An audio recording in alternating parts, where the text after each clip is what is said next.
everybody. Thank you very much for the invitation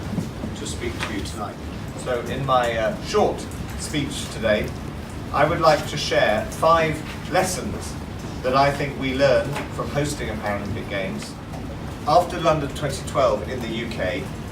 we almost banned use of the word legacy.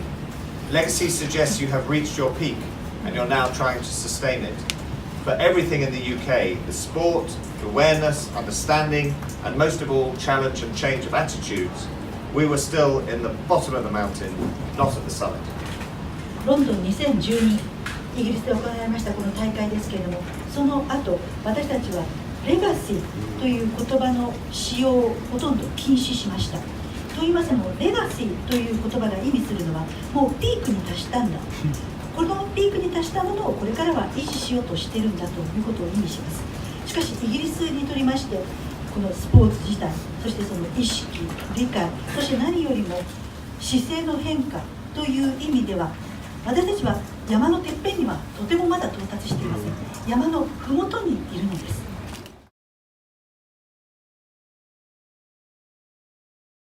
本当にロンドンを参考に我々今東京の準備をしているわけですけれども、そのやっぱり2020年以降を見据えていくってことも含めてなんですが、やはり20年が終わった時には本当に申し訳ないんですけれども、今までで一番最高の大会が東京だっていうふうになって2番がロンドンになるってことを目指さなきゃいけないのが我々の今使命だなと思ってますので、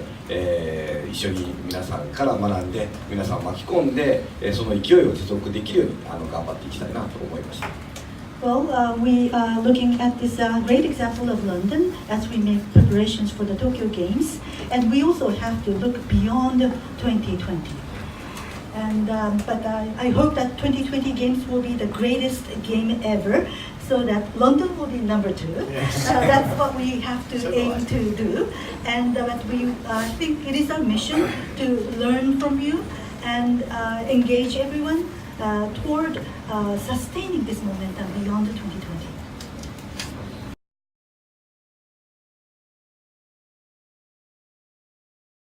今パラリンピックがやってくるということで、ハイレベルのアスリートたちに対する注目が集まっていると思うんですけれども、パラリンピック大会を開催する意義というのは、エリートのアスリートたちの記録を残す大会を開催するだけではなくて、パラリンピックを開催することで世の中に変革を起こして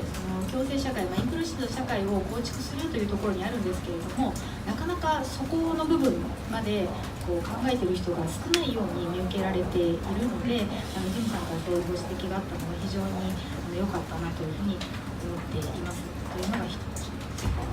Some of the impressions that I had having listened to Tim's presentation is that he mentioned not just the athletes, but it's important to raise the quality of living standards of ordinary disabled people. That could be one of the most important indicators of success. And it tends to be that when it comes to Paralympic Games, we tend to focus on high-level athletes, how these elite athletes can have great records of success. But what we need to be doing with this opportunity of Paralympic Games is to bring about change in the society so that we can have an inclusive society. But it seems that there's not enough number of people who are thinking about that. So the fact that Tim pointed that out was very good. 私今、国際パラリンピック委員会の教育委員会を務めておりまして、日本ではI'mPOSSIBLE という名前の教育プログラムがございます。それはゲットセットから引き継いだパラリンピック教育プログラムなんですけれども、その開発リーダーを務めさせていただいていて、若い世代の人たちにパラリンピック教育を通して、インクルーシブな社会を作るための考え方を植え付けたりですとか、その公平ってなんだろうっていうことを考えてもらうようなきっかけを作ったりすることがすごく重要だと思って、今活動しているところなんですが、世界のどこに行っても偏見とか差別っていうのは存在します。でどうしてその偏見とか差別が存在するのかというと、それは教育がもたらしているものと言われています。でその教育がもたらしているんであれば、逆に教育をうまく使えば差別とか偏見というものを、完全になくすことはできないにしても減らすことはできるだろうと思って、いるので、そのパラリンピック教育を使って今までなかなか心地よく生活ができなかった人たちが気分よく生活できるような社会になることを目指しているので、パラリンピックをきっかけにそんな社会に日本がなってくれたらいいなというふうに思っています。You mentioned education. Education is key. This is something that is very important. I'm working in the education committee of the International Paralympic Committee, and we're working on an education program called I'mPOSSIBLE in Japan. This takes over from the Get Set program that you had in the UK, and I'm the development leader of this program. What we have to do is we need to focus on young people. We need to educate young people to implant this notion of an inclusive society in the minds of the young people, to make them think about what is fairness. Education is very important, and that's what Tim said, and I thought that was very great, because wherever you go in the world, there's prejudice and there's discrimination. You might wonder why there is prejudice and discrimination. It is said that that was brought about by education. If that's the case, then maybe we can use education to maybe not be able to eliminate prejudice and discrimination altogether, but maybe we will be able to reduce that. So we make use of education to make a life for people who have not been comfortable living in a society so far, allow them to have a more comfortable living in the society. And that is the kind of Japan that I would like to see as a result of education through this opportunity of Paralympic Games. それでお聞きしたいんです。ミキさんも純一さんも、かつて教職に就いておられました。実は私も学校法人で働いた時期がありまして、教育の大切さ、それから教育に時間もお金もかかるというのはよくわかるんですけども、20年、21年にこだわらずにこういうふうになっていってほしいなっていうのをまず純一さんどういうふうに希望されますか？ So here's a question for Miki and Junichi. Both of you are teachers, and I myself have worked in a school before, and I can fully appreciate that education takes time and money. What kind of achievement do you wish to see accomplished by 2020 or 2021? そうですね、残したいというよりはもう本当に今から常に、子どもたちと向き合った時にはそういう気持ちで、話をしていて、本当に、全員に分かってもらおうとかもらいたいんですよ。もらいたいんだけど、その中の一人でもいいから本当の気づきを得てくれる子どもが現れたらいいなと思って、話しているというのがあります。でその気づきはもちろん誰もが幸せに生きるためになんですか、自分の持っている力を十分に発揮できるような環境をどう作るかっていうことに目を向けられるような子どもとか社会になったらいいなっていうことを伝えようと思ってます。校長先生に言われたのは、それこそ教育は時代を作る仕事なんだからって言われて、だからその責任を持ってやっぱり教壇に立つとか子どもの前に立つ時はそういう意識を持って今すぐどうのっていうのはないと思うんですけども、私も母親という立場もあって子どもたちにはいろんなことを伝えていきたいと思ってるんですけども、パラリンピックっていうのは非常にいろいろなパワーのある題材なので、この2020年っていうのをきっかけに、パラリンピック教育をスタートするだけではなくてずっと続けていって、これから育ってくる子どもたちが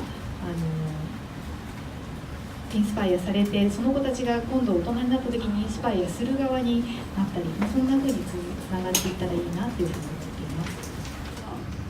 パラリンピック2020年のパラリンピックの勢いを引き継いでいけるかっていうことを考えた上で、その地域東京じゃない場所っていうのがすごいネックになってて、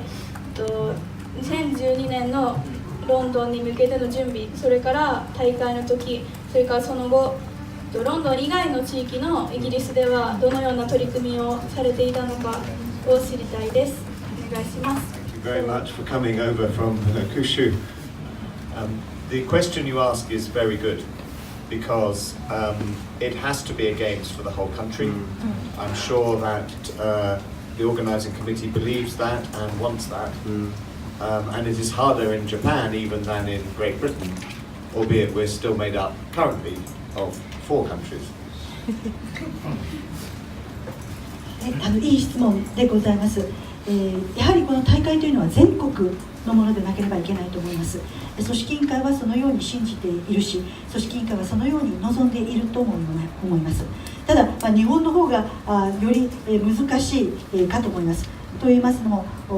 Did you say 4 countries in UK? Currently. 今のところイギリスは4つの国から構成されております。The best answer I can give is there was a genuinely good attempt by London 2012 to create programs in what was called nations and regions. So there was a committee, there was a group, there were programs. Everything was geared to finding ways to bring the games alive outside of London and the southeast of England. 一番いい答えとして申し上げられるのは2012年に向けて、Nations and Regions というプログラムというのが行われたということです。ちゃんと委員会とかグループとかプログラムが作られまして、つまりこのロンドンの大会というのがロンドン中心だけではない、その地方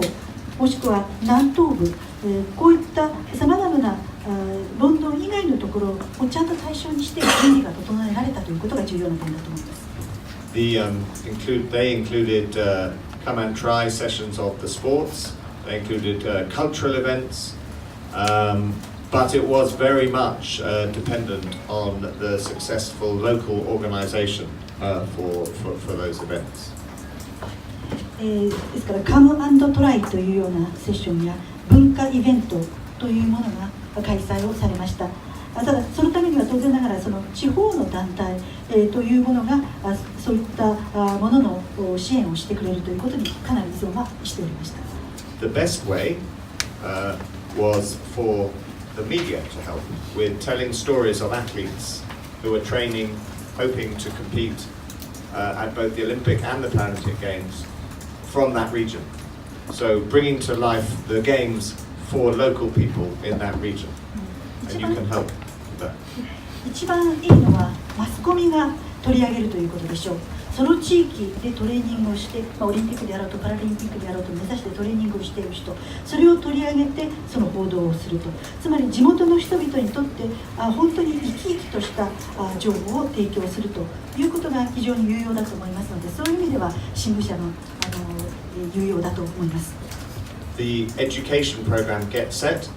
was aiming to target schools in every region of the United Kingdom as well, and being very clear that it wanted schools in every region to partake in the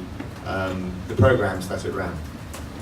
そして先ほど申し上げましたゲットセットという教育プログラムですけれども、英国各地の学校を関与させました。つまり全てのそれぞれの地方の学校にもですね、関与して参加をしてもらうということを目指して行いました。But the best and really the only time when all, I think, nations and regions of Great Britain engaged was during the torch relay for the Olympics, because then a little piece of the games came to their town. So it proved that it is very difficult to really make it a national event, but it must be, and you must definitely try to make it that. しかしやっぱり何といってもこの国が一つのこれが全国の大会になるという意味で一つになるというのは聖火リレーの時だと思います。つまり聖火リレーを通してその大会が自分の町に来るということです。確かにこれを全国レベルのものにするのはなかなか大変かと思いますけれども、そのために努力をしなければならないと思います。